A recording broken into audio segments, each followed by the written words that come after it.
आइए एक ऐसे प्राचीन ग्रंथ में गोता लगाते हैं जिसने आकाश को गजब की सटीकता से नापा था।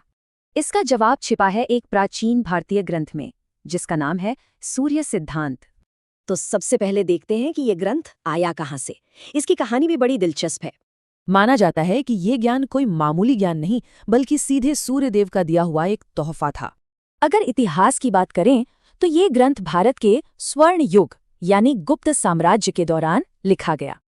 अब जरा इसके पीछे के विज्ञान को समझते हैं, जो सच में अपने समय से बहुत आगे था। उस जमाने की कई सभ्यताओं की तरह इसमें भी पृथ्वी को ही ब्रह्मांड का केंद्र माना गया था। पर असली कमाल तो इसके गणित में था, खासकर जिस तरह इसमें ट्रिग्नोमेट्री का इस्तेमाल हुआ। इतना ही नहीं, इसमें स्फेरिकल ज्योमेट्री का भी इस्तेमाल हुआ, मानो आसमान एक बड़ी सी गेंद हो। इन्हीं तरीकों से प्राचीन खगोलशास्त्री ग्रहों की चाल और उनके भविष्य की स्थिति का पता लगाते थे। और देखिए, ये सूर्य और चंद्र ग्रहण की भविष्यवाणी करने का उनका कितना सटीक तरीका था।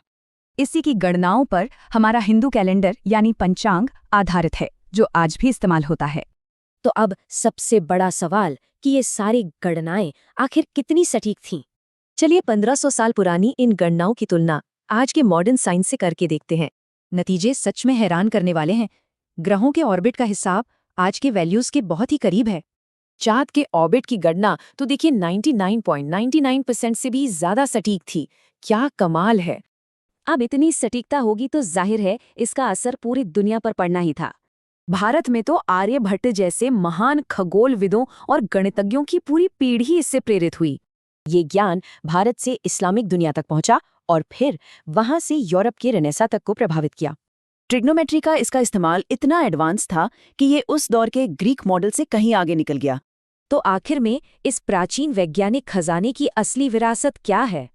सूर्य सिद्धांत भारत की समृद्ध वैज्ञानिक विरासत और दुनिया को दिए उसके योगदान का एक सबूत है।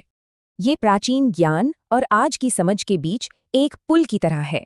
और ये एक सवाल छोड़ जाता है, न जाने ऐसा कितना और प्राचीन ज्ञान है जो खोजे जाने का इंतजार कर रहा है।